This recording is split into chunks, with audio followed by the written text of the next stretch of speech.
देखिए, कुछ लोगों को इफेक्ट करेगा, इसमें कोई दो राय नहीं, लेकिन जब अपने बिरादरी के मुद्दे आते हैं, आदमी के अपने मुद्दे आते हैं, तो बिरादरी के मुद्दे प्रभावित करते हैं। आपने इसका देखा होगा कि जो पूर्व में विधायक चुने गए समरपाल जी, पहले समाजवादी कभी नहीं जीती, अब उन्हीं लोगों ने, वो भी उसी के थे, उन्होंने अपने आदमी को जिता दिया, मुद्दे गौण हो गए।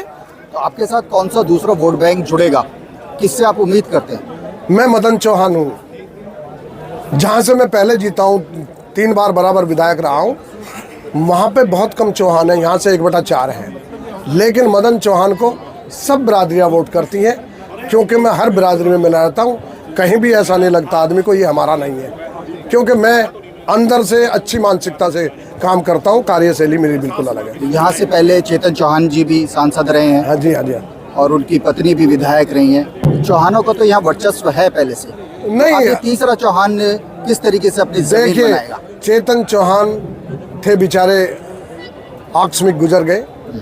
अब जो है सरकार तो वरीयता नहीं दे रही ना, जब सरकार वरीयता नहीं देगी तो वो उनका वैल्यू घट गया। देखे, टिकट संगीता चौहान का कटा, किसी और को मिला, उससे रोष हुआ।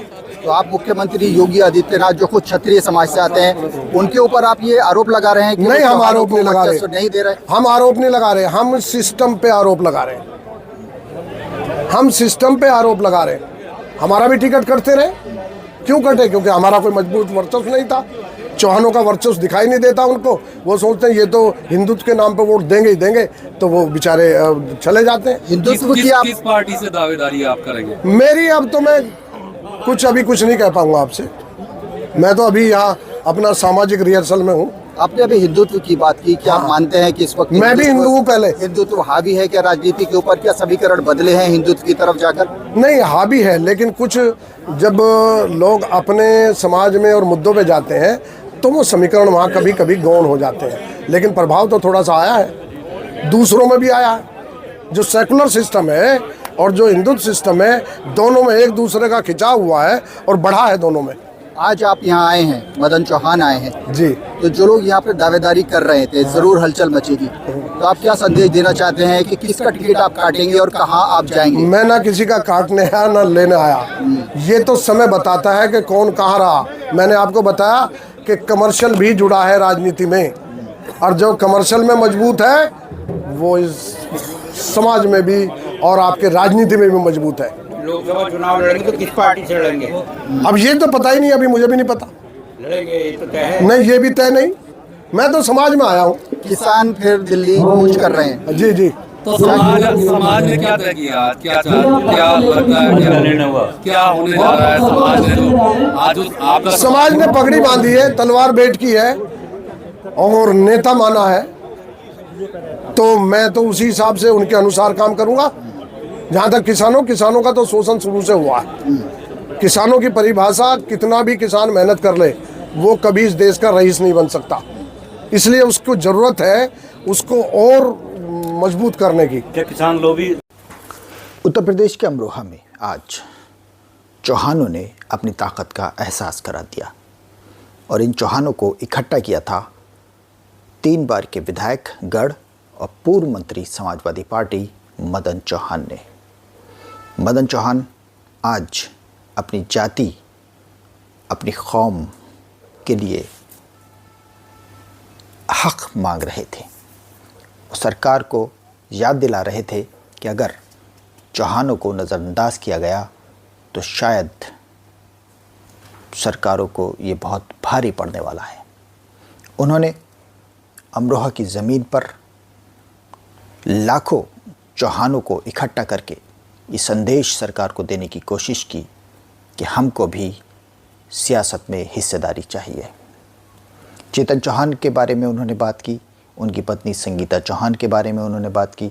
उन्होंने कहा कि चेतन चौहान बेचारे गुजर गए, उनकी पत्नी संगीता चौहान का पिछली बार टिकट काट दिया गया, जिससे चौहानों में भारी रोष है। हिंदुत्व पर उन्होंने बात की। उन्होंने कहा कि हिंदुत्व के नाम पर वोट नहीं मिलता है, ये सारे समीकरण होते हैं। आज हिंदुत्व अगर थोड़ा सा हावी है तो जाति उसके ऊपर हावी है। सेकुलर सिस्टम पर उन्होंने बात की, किसानों के शोषण की बात की। उन्होंने कहा कि किसानों का शोषण शुरू से हुआ है और सभी पूंजीपति किसी की भी सरकार हो, किसानों का शोषण हमेशा करते रहते हैं। मदन चौहान ने बातों बातों में अपना दर्द मंच से उजागर किया। उन्होंने कहा कि सरकारों ने हमेशा चौहानों को, क्षत्रियों को नज़रअंदाज किया है। यही वजह है कि आज मुझे सभी चौहानों को इकट्ठा करके एक स्वाभिमान क्षत्रिय रैली करनी पड़ रही है। आप देख सकते हैं हज़ारों की तादाद में चौहानों ने मदन चौहान की जय जयकार की, उनके लिए समर्थन जुटाया और ये समर्थन आने वाले 24 में कोई ना कोई नतीजा ज़रूर पेश करेगा। फ़िलहाल मदन चौहान की बातों से आज लग रहा था कि वो अमरोहा की ज़मीन पर चौहानों के लिए नेतृत्व ढूंढ रहे हैं और ख़ुद यहाँ लीडरशिप करना चाहते हैं। उन्होंने कहा कि मैं कभी हिंदुत्व, कभी जाति, इन सब से परे सभी के काम आता हूँ। जब मैं विधायक बना, जब मैं मंत्री बना, तो मैंने कभी किसी को वापस अपने घर से खाली हाथ नहीं लौटाया। इससे पहले अमरोहा में चेतन चौहान लोकसभा सांसद रहे, उनकी पत्नी संगीता चौहान विधायक रहीं। अब मदन चौहान सियासी ज़मीन अमरोहा में तलाश कर रहे हैं। पार्टी का नाम पूछने पर उन्होंने कहा कि अभी कोई पार्टी निश्चित नहीं है, लेकिन मैं यहाँ आया हूँ तो किसी मकसद से तो आया ही हूँगा। आपको खबरें द प्रिंट की अच्छी लग रही हैं तो चैनल को सब्सक्राइब कीजिए, लाइक कीजिए और शेयर कीजिए। तारिक अजीम, द प्रिंट ऑफ अमरोहा से।